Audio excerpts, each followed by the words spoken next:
32 కీర్తనలో 34వ కీర్తన మనం చదువుకుందాము. 34వ కీర్తన శీర్షిక ఎప్పుడు రాసినట్టుంది? దావీదు అబీమెలెకు ఎదుట వెర్రివాని వలె ప్రవర్తించి అతని చేత తోలివేయబడిన తర్వాత రచించిన కీర్తన. ఎవరి దగ్గర నుండి తోలివేయబడ్డాడంట? అబీమెలెకు అనే రాజు. ఈ రాజు అబీమెలెకు అని ఇక్కడుంది. మనం క్విజ్ లో చెప్పుకున్నప్పుడు ఆకీషు రాజు అని కూడా ఉంది. ఇది ఎక్కడ రాయబడింది? హిస్టరీలో ఎక్కడ రాయబడింది అంటే మొదటి సమూయేలు గ్రంథం 21వ అధ్యాయంలో ఈ వృత్తాంతం రాయబడింది అనమాట. ఆ సంగతి అంతా చదువుకోవాలంటే మనం ఈ పాఠంలోకి వెళ్ళలేము కాబట్టి సౌలు రాజు తన అల్లుడైన దావీదును తరుముతూ ఉండగా ఇబ్బందిలో ఇరుకులో ఆయన ఏం చేశాడు? నోబు దేశానికి, నోబు అనే ఊరికి వెళ్ళాడు. అక్కడ అహీమెలెకు అనే యాజకుడు ఉన్నాడు. ఆ యాజకుని దగ్గరికి వచ్చి ఏమన్నాడు? నేను రాజు పని మీద వచ్చాను, వస్తూ నేనేం కత్తి తెచ్చుకోలేదు, ఆహారం కూడా ఏమీ లేదంటే ఆహారం సన్నిధి రొట్టెల బల్ల మీద ఉన్న తీసివేయబడిన ఆ రొట్టెలు ఇవ్వడం జరుగుతుంది. అలాగా ఆయన తినడం. తర్వాత నేను కత్తి లేకుండా వచ్చాను, కత్తి కావాలంటే ఎవరి కత్తి ఇస్తాడు ఆయన? గొల్యాతు కత్తి, దీనికి సమమైన కత్తి ఒకటియూ లేదు, ఇదిగో ఆ ఏఫోదు వెనకల బట్ట చుట్టిన కత్తి ఉంది, దాన్ని తీసుకోమంటే ఆయన తీసుకున్నాడు. నెక్స్ట్ చాప్టర్ లో 21 అదే చాప్టర్ లోనే 10వ వచనంలో ఆయన ఆకీషు రాజు దగ్గరికి వచ్చినట్టు మనం చూస్తున్నాం. ఇక్కడ అబీమెలెకు అని ఉంది, అక్కడ ఆకీష్ అని ఉంది. ఈ ఆకీషు దేనికి రాజు అంటే గాతు రాజైన ఆకీష్ అని రాయబడింది. 21వ అధ్యాయం ఇంటికి వెళ్ళి మీరు చదవచ్చు, అందులో విషయం కనిపిస్తుంది. అక్కడికి వెళ్తే అక్కడున్న రాజసేవకులు కనుక్కున్నారు ఇతడు ఎవరు అని. ఈయన అనుకున్నాడు, నేను నా ఇబ్బందిలో ఉన్నాను, సౌలుకు భయపడి నేను వచ్చాను, ఇక్కడ తలదాచుకుందాము, నన్ను ఎవరు కనుక్కోలేరులే అనుకుని ఆకీష్ రాజుకి వచ్చాడు. కానీ ఆ రాజ సేవకులు ఆయన కనుక్కొని ఏం చేశారు? వీడు కాడా? సౌలుకు 1000 కొలదియు దావీదుకు 10,000 కొలదియు అని స్తుతులు పాడిన దావీదు కాడా ఆయన ఇక్కడికి వచ్చినాడని ఎప్పుడైతే ఆ న్యూస్ రాజుకు చెప్పారో అప్పుడు వెంటనే ఆయన బహు భయపడి అనే మాట అక్కడ చదువుతాం. ముందే సౌలుకు భయపడ్డాడు, తలదాచుకొని వస్తే బహు భయపడ్డాడు. అయ్యో నా సంగతి అంతే వీళ్ళు కనుక్కున్నారే, నేను ఒక ప్లాన్ వేసుకొని వచ్చాను, ఇక్కడ కొద్ది కాలం ఈ రాజు దగ్గర వండిపోదాం అనుకున్నాను, కానీ నా ప్లాను, నా ఉపాయము అంతా కూడా తల్లకిందులు అయిపోయింది అనుకుని అప్పుడు తను నటించడం మొదలు పెడతాడు. ఏమని నటించాలనుకున్నాడు? ఒక పిచ్చివాని వలె ప్రవర్తించినాడు అన్నమాట మనం చూద్దాం. కొంత డ్రమటైజేషన్ చేశాడు, కొంత డ్రామా లాగా అప్పటికప్పుడు కదా. మంచి జ్ఞాని అతడు కూడా. ఒక పిచ్చివాని లాగా డ్రమటైజ్ చేసినట్టు మనం చూస్తున్నాం. ఇలాగూ అతన్ని రాజు సన్నిధి తీసుకొచ్చారు. అప్పుడు రాజు దగ్గర ఎట్లా ప్రవర్తిస్తున్నాడు ఆయన? ఆ తలుపు మీద ఏదో రాస్తున్నట్టు. పిచ్చివాడు ఏం గీతలు రాస్తాడు చెప్పండి? పిచ్చి గీతలే రాస్తాడు కదా. ఆ తర్వాత పిచ్చోడు అనుకోవాలన్నట్టు ఇంకా ప్రవర్తించాడు. ఏమని? ఉమ్మంతా నోట్లో నుంచి పెదల నుండి కిందికి గడ్డం మీద పారేటట్లుగా చేయడం. ఇంత చేసిన తర్వాత రాజు ఏమన్నాడు? నా సన్నిధికి ఇటువంటి పిచ్చివాడిని ఎందుకు తీసుకొచ్చారు మీరు అని చెప్తే వాళ్ళు ఏం చేశారంటే ఆయన్ని తోలి వేశారని మనం చదువు. అంటే ఇప్పుడు ఈ సందర్భంలో ఆయన ఈ కీర్తన రాసినట్టు ఉంది. ఈ కీర్తనలో ఆయన అనుభవం ఏంటి? భయము, బహుభయము, పారిపోయి వచ్చాడు. అదే సమయంలో తన ప్లాన్ అప్ అండ్ డౌన్ అయిపోయినట్టు అయిపోయింది. అక్కడ పిచ్చివానిలాగా ప్రవర్తించవలసిన పరిస్థితి ఏర్పడింది. ప్లాన్ కనుక్కున్నారు కాబట్టి ఇప్పుడు ఏం చేస్తున్నాడు? అక్కడ నుంచి తోలి వేయబడినాడు. ఇప్పుడు పిలిచినట్టు పిలిచి షమ్మీము ఇంట్లో నుంచి కర్ర తీసుకొని మళ్ళీ అందరినీ వెళ్ళగొట్టింది అనుకోండి, అంతెందుకు తుపాకీ చూపించింది, భయపడ్డాను, మనం ఏం చేస్తాం? పరుగో ఇందుకా పిలిచింది అనుకుంటాం, అవమానం అనుకుంటాం, అవునా? తల ఎత్తుకుంటామా దించుకుంటామా? అలాంటి పరిస్థితి. ఏదో ఇక్కడ బతకాలనుకున్నాడు కొద్దిసేపు, కొద్ది కాలము, కానీ తరమ వేయబడినప్పుడు ఎంత సిగ్గు చేటు పని అయిపోయింది. అటువంటి సమయంలో మొట్టమొదటి వచనం ఎలాగో ప్రారంభం చేశాడు చూడండి. నేను ఎల్లప్పుడూ యెహోవాను ఎట్లా సన్నదించాడు? అవమానం వచ్చినప్పుడు, తోలి వేయబడినప్పుడు, బహుభయం ఉన్నప్పుడు, కీర్తన రాస్తాము మనమైతే కూర్చొని పేపర్ తీసుకొని. నేను ఎల్లప్పుడూ యెహోవాను, సందర్భం తెలుసుకుంటేనే గాని, ఆ సిచ్యుయేషన్ పరిస్థితి తెలుసుకుంటేనే గాని ఎట్లా సంతోషించాడబ్బా ఎల్లప్పుడూ అంటే. ఇంకో చోట అంటే దినమెల్లా ఆయన కీర్తి నా నోట నుండును. 44వ అధ్యాయం 3వ వచనంలో కూడా మనం చదువుతాం అనమాట. దినమెల్లా అంటే దినానికి 3 ఈ దినం ఆదివారం దినం. దేవుని సన్నిధిలోకి వెళ్ళినప్పుడు మనకేం కలిగింది? దేవుని స్తుతించాము. ఎప్పుడు స్తుతించాము? రొట్టెను రసమును జ్ఞాపకం చేసుకున్నప్పుడు, ఆయన బలదరికి వచ్చినప్పుడు, దేవా నా రక్షణకే నీకు స్తోత్రం ప్రభు అని ఆ రక్షణ ద్వారా వచ్చిన శ్రేయస్కరమైన ప్రతి ఆశీర్వాదాలను బట్టి దేవుణ్ణి స్తుతించాం. కానీ మధ్యాహ్నం ఇంటికి వచ్చిన తర్వాత ఆ స్థుతి ఉందా? సాయంత్రం ఉందా స్థుతి? రాత్రి ఉందా స్థుతి? ఆయన అన్నాడు దినమెల్లా అన్నాడు. ఇంకో చోట అన్నాడు నిత్యము నేను యెహోవాను. నిత్యం అంటే కూడిక ఉన్న దినములు గాని, బైబిల్ స్టడీ దినముల్లో గాని, నియామక కూడికలు ఉన్నా లేకపోయినా, అది కష్ట దినమైనా సంతోషకరమైన దినమైనా, ఇంకా ఏ దినమైనా, మనకు అనుకూల దినమైనా అనానుకూల దినమైనా నిత్యము యెహోవాను సన్నుతించింది. ఇలా చెప్పుకోవడం మరి సులభమే గాని చేయటం అనేది చాలా కష్టం అన్నమాట. యాకోబు పత్రిక 5వ అధ్యాయం 13వ వచనం మనకందరికీ కంఠస్థం. ఏం చేయమన్నాడు యాకోబు? ఎవరికైనా శ్రమ సంభవించినా వాడు ప్రార్థన చేయదు. ఎవరికైనా సంతోషము కలిగిన వాడు కీర్తనలు పాడాలి. అప్పుడు స్తుతిస్తాం. మనకి ఏదైనా శ్రమ వచ్చినప్పుడు ప్రార్థన వస్తుంది కానీ స్థుతి రాదన్నమాట. ఈ సంగతి పాత నిబంధనలో దావీదు మాత్రమే చెప్పలేదు, కానీ కొత్త నిబంధనలో పౌలు గారు కూడా చెప్పాడు కదా. ఏమని? 5వ అధ్యాయం 1 తెస్సలోనిక పత్రిక 5వ అధ్యాయము 15వ వచనంలో ఏం చెప్పాడు చూడండి అక్కడ.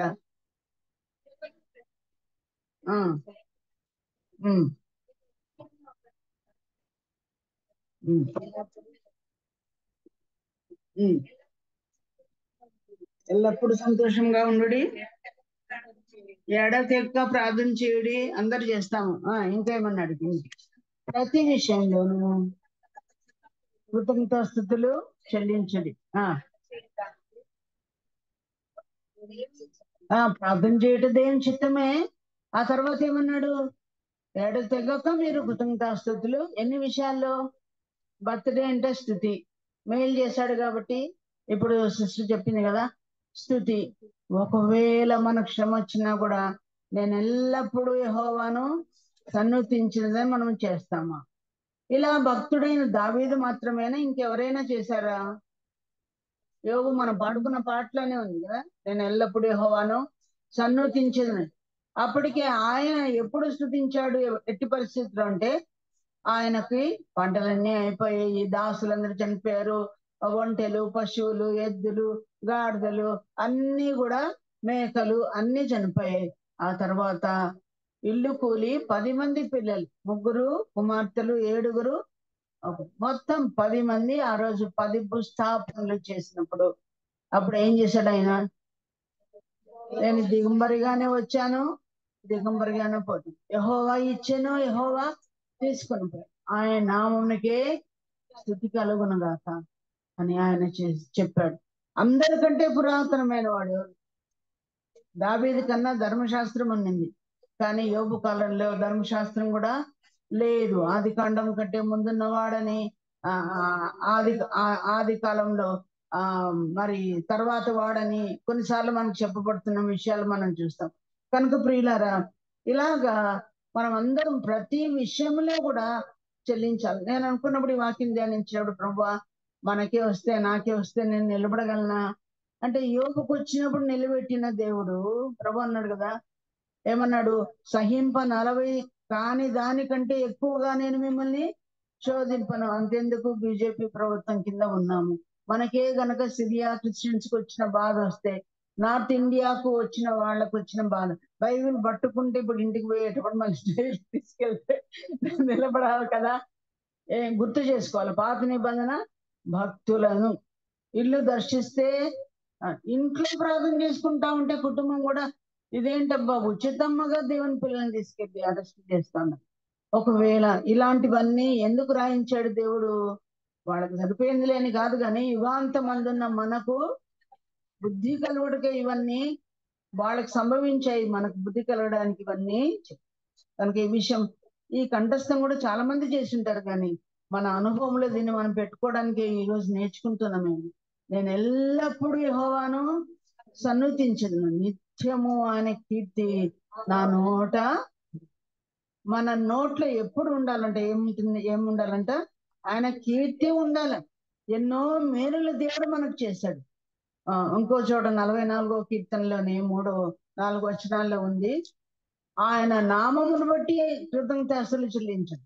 ఏమీ చేయలేదు దేవుడు, మనకి ఏమీ లేవు, అన్ని ఇచ్చాడు, అన్ని తీసుకున్నాడు అనుకోండి. మన దగ్గర ఏమీ లేదు. ఏముందంట? 44:3లో ఏముంది చూడండి.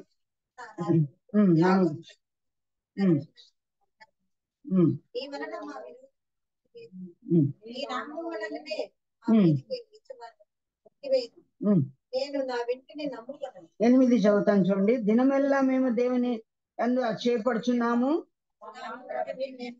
నీ నామమును బట్టి మేము నిత్యము కృతజ్ఞతాస్తులు. ఏమీ లేదు ఇప్పుడు ఎవరి దగ్గర? యోబు దగ్గర ఇప్పుడు ఏమీ లేదు, అవునా? కానీ ఏముందంట? నీ నామమును బట్టి మనము కృతజ్ఞతాస్తులు. మన దగ్గర అన్ని ఇచ్చి అన్ని తీసేసుకున్నాడు దేవుడు. ఎన్నోసార్లు గొనుగుతున్నాం, సనుగుతున్నాం, కానీ ఒకటి ఇచ్చాడంట దేవుడు, ఆయన నామం మనకి ఇచ్చాడంట. దాన్ని బట్టి ఎప్పుడు మనం దేవుణ్ణి కృతజ్ఞతాస్తులు చెల్లించాలంట. యేసు ప్రభు నామాలు ఎన్నున్నాయి? యెహోవా దేవుని నామాలు ఎన్నున్నాయి? ఎన్ని నామాలు ఉన్నాయి?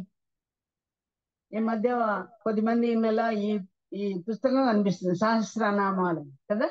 సహస్రం అంటే 1000 నామాలు. కోవిడ్ లో చాలా సీరియస్ కండిషన్ లో ఉన్నాడు మా తమ్ముడు ఇమాన్యుయల్ బాబు. లాస్ట్ మంచం అయింది, గోడకు లాస్ట్ అన్నమాట, బాత్రూమ్ ఎదురు, అంటే చాలా సీరియస్ కండిషన్. అటువంటి సమయంలో వీడియో తీసిన వాళ్ళు, ఆయన చదువుతున్నాడు, బైబిల్ కింద పడతా ఉంది, బైబిల్ ఆనుకుని సహస్రనామాల పుస్తకం చదువుతున్నాడు. అంత ఇంకా చనిపోయే దినాలు సమీపించిన సమయం. ఆయన నామం ఉంది, కుటుంబమా లేదు, ఆరోగ్యమా లేదు, సొంతానికి ఏం అనుభవించలేదు, కానీ ఆయన నామాన్ని స్మరిస్తున్నా. ఆయన నామాల పేర్లు ఎన్నున్నాయో మనకు తెలుసా? మీకేం తెలుసా ఆయన నామాలు? ఆయన నామం జపిస్తేనే మనకు ఎంత స్తుతి మనం చెల్లిస్తే దేవునికి ఎంత ఘనత మనం కలుగజేస్తాం. యెహోవా ఎలాంటి వాడంట? ఆయన నామం ఘనమైన నామం, మహిమ కలిగిన నామం, గొప్పదగు నామం, ఇంకా పరిశుద్ధమైన నామము. అనే నామముల కంటే పరిణామం, దేవదూతల నామముల కంటే శ్రేష్టమైన నామం, ప్రశస్తమైన నామము, పూజింపదగిన నామము. నీతిమంతుడు అందులోనికి ప్రవేశించి సురక్షితంగా ఉండే నామం. యెహోవా నామం బలమైన దుర్గం. ఒకసారి దూత కనిపిస్తే సంసోను తల్లి ఏమనింది? నీ పేరేంటో చెప్పమన్నారు భార్యాభర్తలు, మానోహ దంపతులు. ఆయన ఏమన్నాడు ఆ దూత? నా పేరు చెప్పశక్యము. నిజంగా యూదులు దేవుని పేరు ఊరికనే ఎప్పుడు ఉచ్చరించరంట. వ్యర్థముగా ఆయన నామమును నువ్వు ఉచ్చరించకూడదనే మాటను బట్టి వాళ్ళు యావే అంటారు, కానీ యెహోవా అని డైరెక్ట్ గానే అన్నారంట. మనమైతే యెహోవా అంటే ఇష్టం వచ్చినట్లు వాడుతూ ఉంటాం కదా, అబద్ధాలకు కూడా అదే వాడుకుంటాం. యాకోబు ఏం చెప్పాడు? నాన్న, ఇంత తొందరగా ఆ జంతువు లేకపోతే ఆ అది పశువు ఎలా దొరికింది నీకు అని అంటే ఏమన్నాడు? నీ దేవుడైనా యెహోవా గారికి. అబద్ధాలకు కూడా దేవుని నామాన్ని వాడుకునే అంత బడుద్దాయిలం అన్నమాట. చాలా ధైర్యం చేస్తాం మనం. మరి అటువంటి చెప్పశక్యముగానే నామం కలిగిన వాడు ఈ లోకంలోనికి నర రూపంలో వచ్చేటప్పుడు చెప్పశక్యమైన నామంతోనే వచ్చాడు. యేసు ప్రభు నామం చెప్పశక్యమే కదండి, సంస్కృత పదం కాదు, వల్లించడానికి. భూటాన్ రాజు పదం చెప్పండి, భూటాన్ రాజు యొక్క అది పేరు పలకాలంటే కూడా చాలా కష్టం. కొన్ని ప్రధానమంత్రుల పేర్లు కూడా పలకడం చాలా కష్టం, కానీ ఉచ్చరింప శక్యం కలిగిన నామంలోనే ఆయన వచ్చినట్టుగా మనం చూస్తాం. ఇటువంటి దేవుని నామాలు మనం జపించడమే, స్తుతించడమే దేవునికి ఎంతో మహిమను మనం కలిగించిన వాళ్ళంగా మనము ఉంటాం. కనుక ఈనాడు మనకి ఎన్ని ఉన్నాయండి. ఒక్క ప్రాణాన్ని దేవుడు తీసేసుకుంటేనే ఎన్నో దేవునికి మన సనుగులు, ఎన్నో సంశయాలు ఉంటాయి.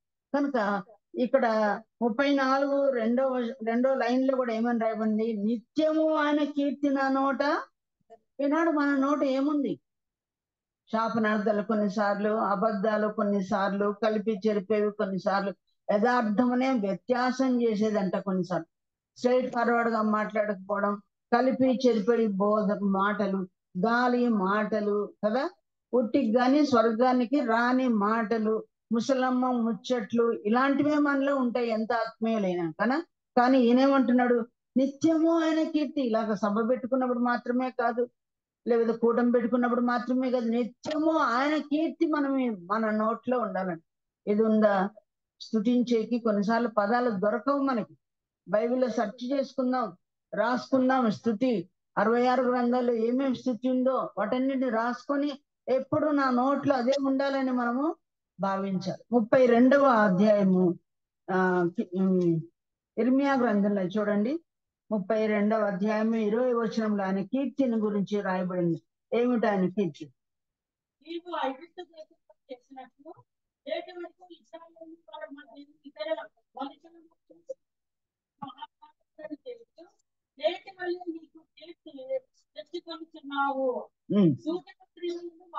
చాలు చాలు. ఏమేం చేశా అంటే దేవుని కీర్తి ఏంటంటే, ఐగుప్తు దేశంలోనూ ఇతర మనుషుల మీదనో దేవుడు ఏం చేశాడంట? ఇశ్రాయేల్ మీదను, ఇతర మనుషులు అంటే నీవు నేను, మనందరి జీవితంలో దేవుడు ఏం చేశాడు? సూచక్రియలు చేశాడు, మహాత్కార్యాలు కూడా చేశాడు. ఇప్పుడు మీ నోరు తెరిస్తే అవన్నీ చెప్పగలరా? అనర్గళంగా చెప్పగలమా? ఆయన కీర్తిని గురించి మనకు తెలుసు. నీ కుటుంబంలో, నా కుటుంబంలో, వ్యక్తిగతంగా, కుటుంబ రీతిగా, సంఘ రూపేణ సేవలు దేవుడు ఎన్నో మేలు చేశాడు. అవునంటారా కాదంటారా? ఆయన మేలు లేకపోతే మనం ఇంత దూరం వచ్చేవాళ్ళమా? లేదు. మరి ఆయన కీర్తిని గురించి అనర్గళంగా చెప్పగలమను. నీవు చూసిన సినిమాను గురించి చెప్పుము అంటే 3 గంటల సినిమా కాదు, 6 గంటలైనా వర్ణిస్తామేమో. రాత్రి నీవు చూసిన టీవీ సీరియల్ గురించి చెప్పుమంటే కూర్చోబెట్టి ఇంకా కదా ఏసీలు వేసి ఫ్యాన్లు వేసి చెప్తామేమో. కానీ ఆయన కీర్తిని గురించి అనుభవించి కూడా మనము నోరుతో చెప్పగలం, అనర్గళంగా, అవుట్ స్పోకెన్ గా మనం చెప్పగలమా? ఇప్పుడు తను చెప్పింది కదా, చెప్పగలమా? ఆయన చేసిన ఉపకారముల కొరకే నేను ఏమి చెల్లించగలను అన్నట్టు. కనుక కొన్నిసార్లు మనము ఆయన దేవుడు చేసిన కీర్తిని ఇతరులకు మనం చెప్పవలసిన వారంగా ఉన్నాము. దేవుని బట్టి ఈ అతిశయంతో మనం ఉండాలి. ఇలా చెప్తూ 3వ వచనంలో చూడండి, మొట్టమొదటిది ఏంటంటే ఆయన స్తుతి ఎంతకాలం ఉండాలి? మనలో నిత్యము ఉండాలి, దినమెల్లా ఉండాలి కదా. మనం బ్రతుకున్నంత కాలము స్తుతి చేయవలసిన వారంగా మనం ఉన్నాం. సరే, 3వ వచనం చూడండి. మనతో కూడి యెహోవాను గణపరచుడి, మనము ఏకముగా కూడి ఆయన నామమును గొప్పచేయండి. ఈ మాట ఎవరంటున్నారు ఇంట్లో? ఈ మాట షమీమా అన్నట్టే అని మనల్ని అందరినీ పిలిచింది తన యొక్క ఇంటికి. ఏమని? షమీమైన నాతో కూడి యెహోవాను గణపరచండి, మనమందరం ఏకంగా కూడి ఆయన నామమును గొప్పచేయండి. కనుక 3వ మరి వచనములో ఏంటంట? మనము దేవుణ్ణి ఘనపరచాలంట, స్తుతించాలి మాత్రమే కాదు. ఈ అధ్యాయంలో దావీదు ఏం చెప్తున్నాడు? ఘనపరచాలి. దేవుని ఘనపరచాలంటే ఎట్లా ఘనపరిచేది? ఎలా ఘనపరచాలి? యెషయా గ్రంథము 24వ అధ్యాయము 15వ వచనం చూడండి. యెషయా గ్రంథం 24:15 ఎవరైనా గట్టిగా చదవండి.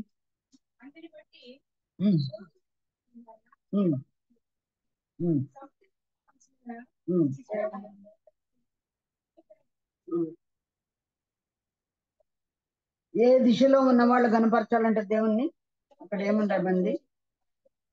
తూర్పు దిశను ఉన్న వారులారా. మనం ఏ దిశలో ఉన్నాం చెప్పండి? మన కంట్రీ ఏ దిశలో ఉంది వరల్డ్ మ్యాప్ లో? మన తూర్పు కంట్రీ కదా, తూర్పు దిక్కున ఇండియా ఉంది, అవునా? ఆ తర్వాత తూర్పునున్న కంట్రీలో ఉన్న మనం అందరము దేవుని గణపరచాలండి. ఎలా గణపరచాలి తర్వాత చూద్దాం. ఆ కింద ఏముంది నెక్స్ట్? సముద్ర ద్వీప వాసులారా, ఇశ్రాయేలు దేవుడైన యెహోవా నామమును కనపరచుడు. సముద్ర దీప నివాసులారా అంటూ నంబర్ 1 వేసి కిందేమన్నాడు? పశ్చిమ దిశలో ఉన్న దేశస్తులారా. అంటే తూర్పునున్న కంట్రీస్ లో ఉన్న మనము దేవుని స్తుతించాలి, పశ్చిమంలో ఉన్న ఉత్తర దక్షిణ అమెరికాలు కదా, వాళ్ళు దేవుని స్తుతించి గణపరచాలి. ఎందుకోసం గణపరచాలి? ఎట్లు గణపరచాలి చూడండి. ఎట్లా గణపరచాలి? మళ్ళీ మనం నీతిమంతునికి స్తోత్రమని భూమంతముల నుండి సంగీతములు పాడి. దేవుణ్ణి గణపరచాలంటే ఏం చేయమంటున్నాడు కింద?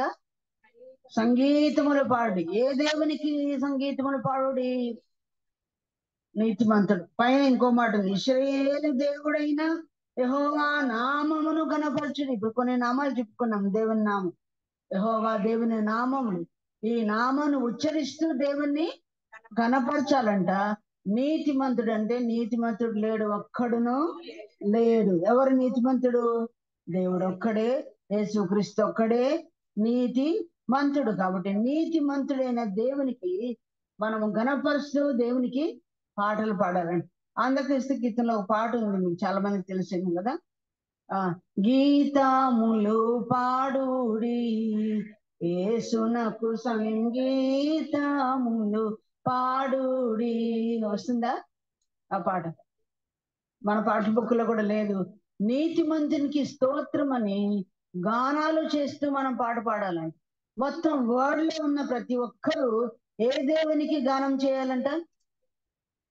ఇశ్రాయేలు దేవుడైన యెహోవా, సంగమునకు శిరస్సు అయిన యేసు. ఆయన ఇశ్రాయేలుకు మాత్రమే కాదు, యూదులకే దేవుడు కాదు, అన్ని జనులమైన మనకు కూడా దేవుడు. అన్ని జనుల్లో నేను మహోన్నతుడిని అవుతాను దేవుడు చెప్పాడు. కనుక దేవుని గణపరచాలంటే గట్టిగా దేవుని స్తుతులు పాడాలి. కొన్ని కీర్తన పుస్తకాల పైన ఈ వచనం రాసి ఉంటారు, యెహోవాకు రమ్యముగా కీర్తనలు పాడు. ఆయనకి అనేకమైన స్తుతులతో కూడిన కీర్తనలు పాడితే దేవుని ఏం చేసినట్టు? మనము కనపరచాలి. టైం ఫ్యాక్టర్ కాబట్టి 3 పాడుకున్నాం మనము. తర్వాత కోరుకున్న పాట మళ్ళీ పాడదాం కదా.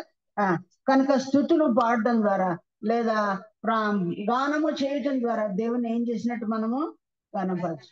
కనుక ఉదయం మొదలుకొని సాయంత్రం వరకు దేవుని స్తుతించాలంట. ఆ సూర్యోదయం మొదలుకొని సూర్యాస్తం వరకు యెహోవా నామము స్తుతింపదగిన నామము. ఎన్నో పేర్లు ఉన్నాయి కాబట్టి ఆ పేర్లకు తగిన పాటలు కూడా ఉంటాయి. వాటన్నిటితో మనం దేవుని గణపరచవలసిన వారంగా ఉన్నాం. ఇంకా దేవుని ఏవేవి గణపరుస్తున్నాయో యెషయా గ్రంథం 43వ అధ్యాయము 19, 20 వచనాలు చదువుకున్నాం. యెషయా గ్రంథం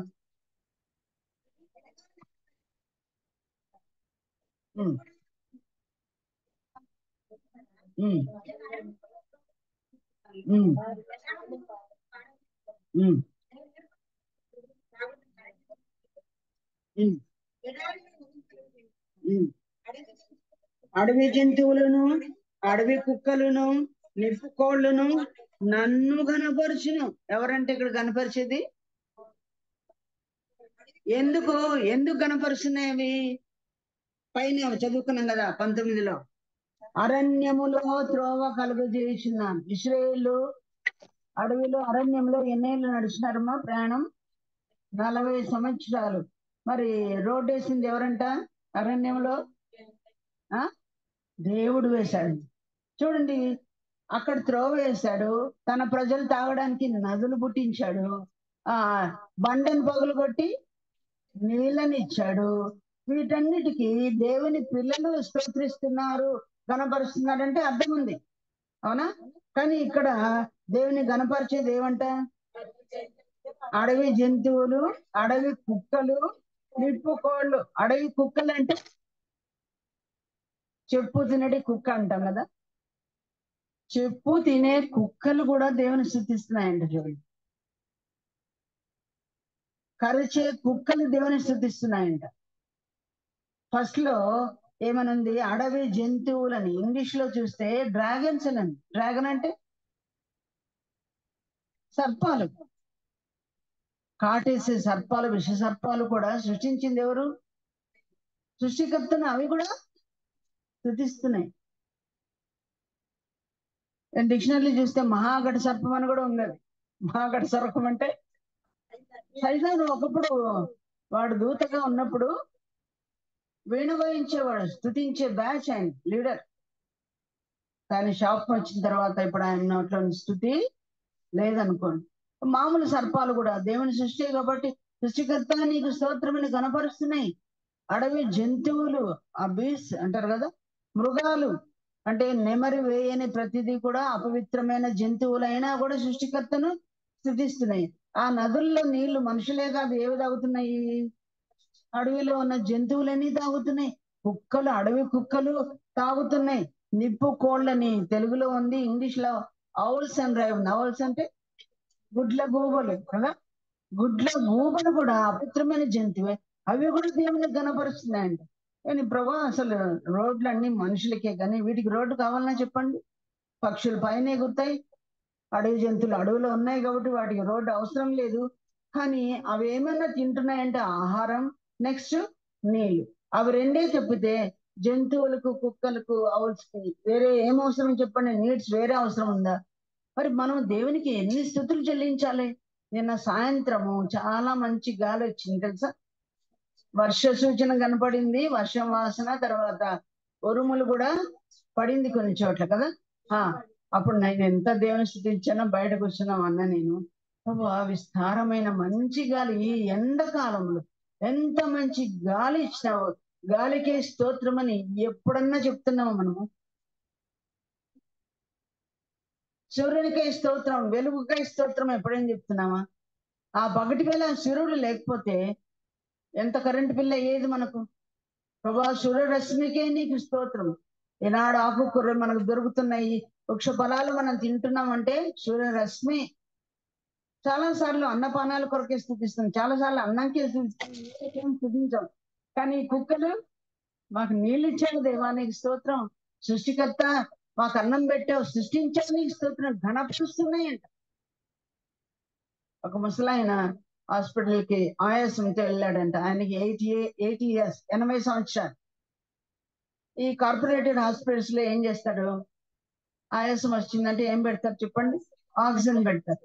ఆక్సిజన్ పెట్టే ముందు ముందు బిల్ వేస్తారు వాళ్ళు. ముందు బిల్ అయిన తర్వాత ఇంత బిల్ అవుతుందండి, చాలా డాలర్లు వేశాడంట. దాన్ని చూసిన తర్వాత ఆయన ఏడుస్తున్నాడంట. హాస్పిటల్ వాళ్ళు అన్నారంట, ఏంటయ్యా బిల్లు చాలా ఎక్కువ ఉంది అని చెప్పి ఏడుస్తున్నామంటే, కాదన్నాడంట. ఎందుకంటే నాకు 80 years, ఇప్పుడు 80 years గా దేవుడు నాకు గాలి ఇచ్చాడు, ఆక్సిజన్ ఇచ్చాడు.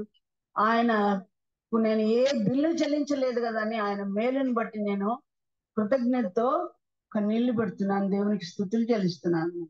నిజంగా అండి, కోవిడ్ అప్పుడు తెలిసింది కదా అందరికి ఆక్సిజన్ యొక్క విలువ అనేది తెలుసుకుంది. మరి మాకందరికి ఇన్ని ఏండ్లకి ఎంత బిల్ అవుతుందో ఆక్సిజన్ బిల్లు ఉచితంగా దేవుడు ఇవ్వటం లేదా? ప్రాణప్రాప్తి, చాలా మంది గాలిలో కలిసిపోయినాయి. ఏర్పరచబడిన సహోదరులు, పాస్టర్స్, దేవుని సేవకులు అందరూ కూడా వెళ్ళిపోయినారు. ఇంతవరకు మనల్ని ప్రాణప్రాప్తితో దేవుడు ఉంచాడు. ఇలాంటివి ఎన్నున్నాయో, తినేది తాగేది మన ఇళ్లలో. మన ఇళ్ళంతా ఖాళీ చేయాలంటే కొన్ని టన్నుల బరువు దీవెనలు దేవుడు మనకి ఇచ్చాడు, బ్యాంకు బ్యాలెన్స్లు ఇచ్చాడు, మరి మనకు ఆస్తిపాస్తులు ఇచ్చాడు. ఎన్ని పిన్ను మొదలుకొని, సేఫ్టీ పిన్ను మొదలుకొని మీ ఇంట్లో ఎంత పెద్ద వస్తువు ఉందో లెక్కండి, ఎన్ని టన్నుల దీవెన. బైబిల్లో ఒకసారి పాటలో ఉంది కదా, వంట బరువు దీవెనలు. వంట బరువు ఏంటి? లారీలు సామాను బరువు కలిగిన దీవెనలు మనకి ఇచ్చాడు. వీటన్నిటి బట్టి కుక్కలు మామూలు తిండి ఇచ్చాడు, మామూలు నీళ్ళు ఇచ్చాడు, ఘనపరుస్తున్నాయంటే దేవుని. నీవు నేను దేవుని పాటలు పాడి గనపరుస్తామా, సాక్ష్యం ఇచ్చి గనపరుస్తామా, వాక్యం చెప్పి గనపరుస్తామా, ఆత్మను రక్షించి గనపరుస్తామా? ఏ విధంగా గనపరచాలని మనం ప్లాన్ చేసుకుంటాం. అస్తమానము చేంతాడంతా ప్రార్థనలే చేస్తున్నాం కానీ స్తుతి యాగము అంటాడు దావీదు కదా, స్తుతి యాగం అర్పించువాడు నన్ను మహింపరచుచు ఉన్నాడు, దేవుని రక్షణ వానికి కనపరిచినట్లు వాడు మార్గమును సిద్ధపరచుకుని. దేవుడు అనుదినము జీవితకాలం మనల్ని రక్షించాలి, దినదిన రక్షణ ఇవ్వాలి అంటే మనం స్తుతిస్తే దేవునికి ఒక తివాసి పరిచినట్టు అనమాట. దీవించిపోదు ప్రభు అన్నట్టుగా స్తుతి అంత గొప్ప కార్యం. కనుక 3వ వచనంలో మనం ఏమేమి చదువుకుంటున్నాము? మొదటి వచనంలో స్తుతి చేయాలని, 3వ వచనంలో ఏమని చదువుకున్నాము? మనం అందరం ఆయన్ని ఘనపరచాలి. ఇప్పుడు సోదరి షమ్మీంతో మనం అందరం కలిసి ఎలా ఏకముగా కూడి, ఏకముగా అంటే ఏకగ్రీవముగా మనసంతా కలిపి, అవును ప్రభా ఎస్ లార్డ్ అని మనమందరం హృదయంలో దేవుని ఏకముగా ఘనపరచుచున్నాము. అందుకే దేవునికి స్తోత్రం. కనుక ప్రియులారా అలాగ దేవుని ఘనపరచాలి. అంత మాత్రం కాకుండా 4వ వచనంలో చూడండి, నేను యెహోవా యొద్ద వచ్చాను.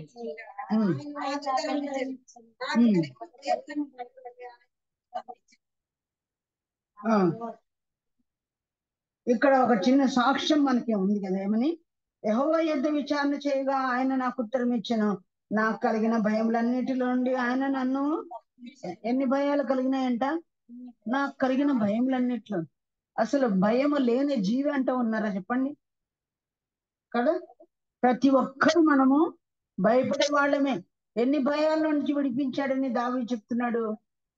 ఇప్పుడు భయపడే కదా, మామకు భయపడి పారిపోయాడు, ఆకీషు రాజుకి భయపడి పారిపోయాడు. కానీ అన్ని భయముల నుండి యెహోవా నన్ను తప్పించెను. విచారణ చేయగా ఆయన నాకు ఉత్తరము ఇచ్చాను. భయాలు ఎన్నో ఉంటాయి మనం. పొద్దున ఒక భయము, మధ్యాహ్నం ఒక భయము, రాత్రి ఒక భయము, ఎన్నెన్నో భయాలు. దేని బట్టి భయాలు ఉంటాయి? రోగాన్ని బట్టి భయము. సరే, వాళ్ళ అక్కకి దౌలత్ బీకి ఏమొచ్చిందంట? 2 గడ్డలు ఉన్నాయని. భయమా కాదా? మనందరం ప్రార్థన చేయాలి. రోగం అంటే భయము, నెక్స్ట్ వచ్చేది రోగం ద్వారా వచ్చేది చావు అంటే భయము, భవిష్యత్తును గురించి భయము, రేపు అంటే భయము, 6 గంటలకు లేయాలని, స్కూల్ పోవాలని, కదా వంట చేయాలని, ప్రతిదీ భయమే మనకు కదా. పిల్లల గురించి, ఆర్థిక ఇబ్బందుల గురించి, అప్పులను గురించి, వడ్డీలను గురించి కదా, ఎన్నెన్నో భయాలు ఉంటాయి మనకి. చెప్పుకునేవి కొన్ని ఉంటాయి, చెప్పుకునేటివన్నీ. కానీ ఈ భయాలన్నిటినీ ఆయన దగ్గర విచారణ చేస్తే వాటన్నిటిలో నుండి దేవుడు నడిపిస్తాడు.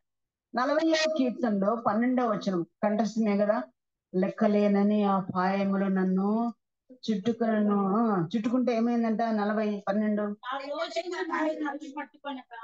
నేను తల ఎత్తి చూడలేకపోతుంది. లెక్కపవి నా తల వెంట్రుకలను మించి ఉన్నవి. కనుక ఇలాంటి లెక్కలేని అపాయములు అంట. దీన్ని అర్థం చేసుకోవాలంటే ఒక చిన్న ఇన్సిడెంట్ చెప్తాను చూడండి. ఒక ఆయన అడవిలో కట్టెలు కొడతా ఉన్నాడు. కట్టెలు కొడతా ఉంటే ఇంత లోపల సింహం వచ్చింది. సింహం వస్తే ఈయన ఏం చేశాడు? దగ్గరున్న చెట్టు ఎక్కేశాడు. ఎప్పుడైతే చెట్టు ఎక్కేశాడో పైకి చూస్తే చిరుతపులి ఉంది. చిరుతపులికి ఏమొచ్చు? చెట్టు ఎక్కేది వస్తుంది. అలా వచ్చినప్పుడు పైన చూస్తే భయమే, కింద చూస్తే దొంగదా అంటే సింహం వచ్చింది. అంత తర్వాత అలాగో అది వచ్చి ఎక్కడ ఖర్చేస్తుందో, మింగేస్తుందో చిరుతపులి అని చెప్పి ఆ చెట్టుకు ఊడలు ఉంటే ఆయన ఊడలు పట్టుకున్నాడు. పట్టుకున్న తర్వాత ఏం చేసింది? ఇంత లోపల ఒక చిట్టెలకు వచ్చిందంట. చిట్టెలకు వచ్చి ఏం చేసింది? దాన్ని కొట్టడం మొదలుపెట్టింది. ఊడ కదా, చిన్న చిన్న తీగల్లాగా ఉంటుంది, కొరకడం మొదలుపెట్టింది. చూడండి ఇప్పుడు ఏం చేయాలా? పైన చిరుతపులి, కింద సింహము. ఇక్కడ అది రాదు ఇది రాదులే, ఇది పట్టుకొని వేలాడచ్చు అంటే ఏముంది? చిట్టెలుక. అది కనుక కొట్టేసిందంటే కింద పడతాడు. ఆ ఊడలు ఎక్కడున్నాయంటే ఒక చిన్న కొలానికి పైన ఉందన్నమాట. అది కనుక కొట్టేస్తే వాడు ఎక్కడ పడతాడు? పొలంలో నీటిలో పడు. ఇప్పుడు ఎన్ని చోట్ల ఉంది వాడికి అపాయము. కానీ ఈ యొక్క దావీదుకి ఎట్లుందంట? లెక్కలేని అపాయములు నన్ను. ఇంత లోపల ఒక వేటగాడు వచ్చాడంట, పిస్టల్ తీసుకొని వచ్చాడంట. పిస్టల్ తీసుకొని వస్తే పైన చిరుతపుల్ని చంపాడు, కింద ఇంకా తరమకుండానే పారిపోయింది. ఏది శబ్దానికి వెళ్ళిపోయాడు. కనుక అన్ని చనిపోయినాయి కాబట్టి అతడు ఏం చేశాడు? మళ్ళీ పైకి చెట్టు ఎక్కి చెట్టు నుంచి మళ్ళీ కిందికి దిగాడు. నదిలో పడాల్సిన, పొలంలో పడాల్సిన అవసరం లేదు. ఒక రక్షకుడుగా వేటగాన్ని పంపించి ఎలాగ అతడు సేవ అయ్యాడు, అలాగే దేవుడు కూడా మనం మొరపెట్టినప్పుడు దేవుడు ఏం చేస్తాడు? వాటన్నిటిలోండి మనల్ని విడిపిస్తాడు అని దేవుని వాక్యం. ఇప్పుడు విడిపించాలని సాక్ష్యం ఇస్తున్నాడు కదా. మనము మొదటిగా స్తుతి చేయాలి, రెండవది ఏం చేయాలి?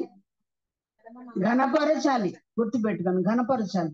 మూడవదిగా ఏం చేయాలి? సాక్ష్యం. ఆమె చెప్పిందా లేదా? నెమ్మది నాకు ఇచ్చాడు, ఇప్పుడే నేను సంతోషమును అనుభవించాను. ఏదో మామూలుగా మామూలు సాక్ష్యం కాదు. ఎలాంటి సాక్ష్యం అంట? దృఢ సాక్ష్యం ఇవ్వాలని ఆయన మాకు ఆజ్ఞాపించనని చెప్పాడు దేవుడు వాక్యంలో. కనుక దృఢ సాక్ష్యం ఇవ్వాల్సిన వారంగా మనకందరికీ దేవుడు చేశాడు. కానీ మనం ఇస్తున్నామా సాక్ష్యం?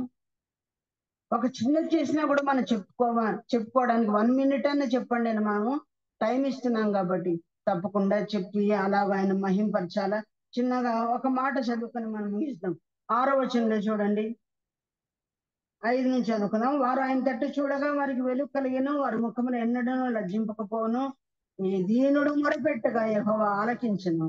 ఆయన శ్రమలన్నిటిలో నుండి అతన్ని ఎవరంట మొరపెట్టింది? ఈ దీనుడు మొరపెట్టే వారిలో ఏముండాలి? దీనత్వం. అభిషేకించబడిన రాజే గాని ఇంకా సింహాసనానికి రాలేదు. దీనత్వంతో దేవుణ్ణి మొరపెట్టుతున్నాడు.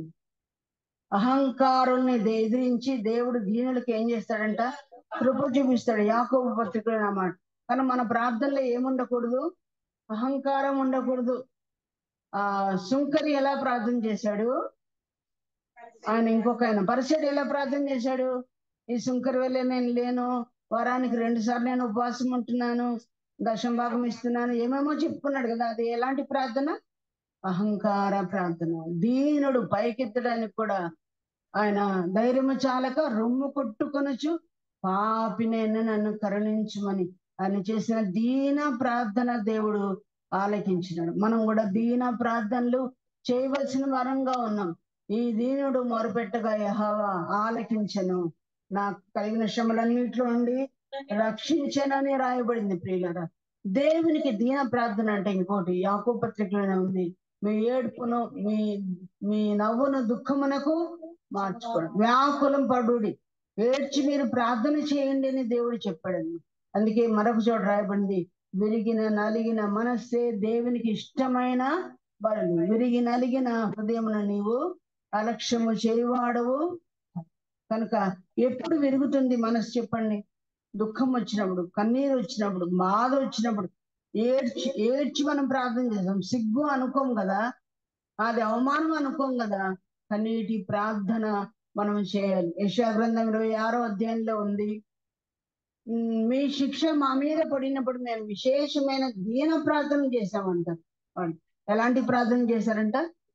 విశేషమైన దీన ప్రార్థనలు, బతిమాలుకునే ప్రార్థనలు, సిగ్గు ఎరగని ప్రార్థనలు మనం చేయాలి. యేసు ప్రభు ఈ లోకంలో 33.5 సంవత్సరాలు ఉన్నాడు కదండి. వెళ్ళిపోయిన తర్వాత పరలోకంలో ఆయన వెళ్ళిపోయినప్పుడు దూతలు ఆయనకి ఏమంటారు, వెల్కమ్ చెప్తున్నారంట. 33.5 సంవత్సరాలు లేడు పరలోకంలో. ఆయన వెల్కమ్ చెప్తూ ఉండగా అందరూ ట్రేలు పట్టుకొని వచ్చారండి. చాలాసార్లు చెప్పే ఉన్నాను నేను. ఒక దూత సుగంధ ద్రవ్యాలను ట్రేలో పట్టుకొని వస్తే, ఇంకొక దూత పరిమళ పుష్పాలన్నీ తీసుకొచ్చాడంట. ఇంకొక దూత కన్నీటి బాటిల్స్ పట్టుకొని వచ్చాడంట. యేసు ప్రభు వేటిని తీసుకున్నాడంట? విరిగిన నలిగిన హృదయము, మనస్సు దేవునికి ఇష్టమైన కన్నీళ్లు కార్చిన ఆ బాటిల్స్ తీసుకున్నాడు. ప్రభు అన్నాడు, నీ కన్నీరు నేను ఎక్కడ దాచిపెట్టాను అన్నాడు? కవిలిలో పెట్టుకున్నాను అన్నాడు. కవిలి అంటే ఏంటి? పుస్తకం డైరీలో రాసుకున్నాడు. మరి నీవు నేను ఎన్ని బాటిల్స్ కార్చాం? అవన్నీ బుడ్డిలో భద్రపరిచాం. బుడ్డి అంటే బాటిల్స్ లో మరి ఎన్ని బాటిల్స్ కార్చామో, ఎన్ని లీటర్లు కార్చామో కదా, ఎన్ని దీన ప్రార్థన చేశామో, ఎన్ని విశేషమైన ప్రార్థన చేశామో. ఆ ప్రార్థనలన్నిటిని దేవుడు స్వీకరించి, కన్నీళ్ళకి ఏమన్నా సెంటు వాసన ఉంటుందమ్మా?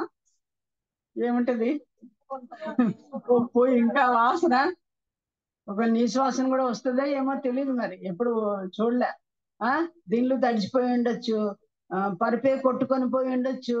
హిజ్కియాలా ప్రార్థన చేశాడు. ఇంకొక ఆయన రాజు కదా, యోషియా రాజా, యోవాషు రాజును కన్నీళ్లు విడిచి నేను చూచిది. అసలు మన ఆడజాతికే ఒక తలమానికంలా ఉంది ఒక ఆమె. ఎవరామె? హన్నా. కుమ్మరించుకొని చేసిన ప్రార్థన ద్వారా ఈ దీనుడు మొరపెట్టగా యెహోవా ఆలకించిన వారి ప్రార్థనలన్నీ ఆలకించారు. కానీ దినాతి దీనముగా సిలువలో కన్నీరుతో ప్రార్థన చేసిన వాడేవాడు, గొల్గొతలో ప్రార్థన చేసిన వాడేవాడు. మన ప్రభువు కంటే దీనుడు ఎవరైనా ఉన్నారా? లెక్కలేని అపాయములు ఆయనకు వచ్చినట్టు ఎవరికైనా వచ్చినాయా? ఆయన పొందిన గాయాలు ఎలాంటివి, ఎన్ని సంఖ్య చెప్తున్నారు కొద్దిమంది కదా. మొన్న కూడా వచ్చింది 5480 అంట. తలలో వచ్చి 17 ముళ్ళంట. బ్యాక్ లో 50 55 అన్నాడు. ఇవన్నీ కూడా లెక్క. ఇంత దెబ్బలు తిన్నాడు, లోకంలో ఎవరు లేరు. అందుకే ప్రభు అన్నాడు, నేను నరుడను కాను, నేను పురుగును అని. కనుక ఒళ్ళు మీద వస్త్రం లేకపోవడం, సిగ్గుపడ్డం, ఆహారం లేదు, ఎండ గొడుగు పట్టిన వాడు ఎవరు లేరు. ఆయనకు కలిగిన బాధ ఎంతో గొప్పది. ప్రభు అన్నాడు కదా, తండ్రి వీరేమి చేయుచున్నారో వీరు ఎరగరనే ప్రార్థన మన కొరకు చేశాడు. తన కొరకు చేసుకున్న ప్రార్థన ఒకటి ఉంది. ఏంటది? 22వ కీర్తనలో, నా దేవా నన్నేలా చేయి విడిచితివి. పితరులు నీకు మొరపెట్టారు గాని, పితరులు ప్రార్థన ఆలకించావు, వారు నమ్మక ఉంచారు, నువ్వు ఇచ్చావు. కానీ నేను ప్రార్థన చేశాను, నువ్వు ఇచ్చావని దేవుడు చెప్పాడు ఎప్పుడైనా? కానీ ఏ ప్రార్థన విన్నాడు చెప్పండి? మన కొరకు చేసిన ప్రార్థన విన్నాడా? తన కొరకు చేసుకున్న ప్రార్థన విన్నాడు. యెహోవా ముఖము తిప్పుకున్నాడంట, కానీ మన కొరకు చేసిన ప్రార్థన విన్నాడు. ఈ దీనుడు మొరపెట్టగా, ఏ దీనుడు? 22వ కీర్తనలో ఉన్న దీనుడు మన ప్రభు అయిన యేసుక్రీస్తు. ఆయన ప్రార్థన విన్నాడు. మనందరి యొక్క నరక బాధ, పాపం వల్ల వచ్చే జీతం ఏంటి? ఆ మరణం. ఆ నరకంలో ఏమి ఆహారం అడిగాడా? ధనికుడు ఏమడిగాడు? ఒక చుక్క నీళ్ళ కోసం. కనుక కుమారుడు మొరపెడితే ఆయనకు చుక్క నీళ్లు లేవు. సంసారం మొరపెడితే లోతైన గొయ్యే తీశాడు. కానీ ఆ యొక్క ఆకలి దాహంతో మార్చబడే ఆ మలమల కాలే ఆ నరకాగ్ని నుండి దేవుడు మనల్ని విడిపించి మనం రక్షించిన దేవుడు. ఆ దీనుడు చేసిన ప్రార్థన ద్వారా మనకు గొప్ప రక్షణ కలిగింది. ఈ రోజు ఈ యొక్క అధ్యాయంలో 4 విషయాలు మనం నేర్చుకున్నాం. ఒకటి ఏంటి? స్తుతించండి, నోటి మాటలనైనా అనుభవంలో పెడదాము. రెండవది, ఘనపరచాలి దేవుని, పాటలు పాడి సాక్ష్యం ఇచ్చి. మూడవది, సాక్ష్యం ఇవ్వాలి కదా, నా ప్రార్థనలు దేవుడు ఆలకించాడు, శ్రమలన్నిట్లో ఉండి నన్ను రక్షించాడు. నాలుగవది ఏంటి? దీనత్వంతో ప్రార్థన, విరిగి నలిగినతో మనసుతో ప్రార్థన, కన్నీటితో ప్రార్థన చేస్తే ఈ యొక్క కూటమి యొక్క ఉద్దేశాన్ని దేవుడు నెరవేర్చాడని నేను నమ్ముతున్నాము. కనుక ఎవరైనా తన పక్షంలో ఎవరైనా ఒకరిద్దరు 5 నిమిషాలు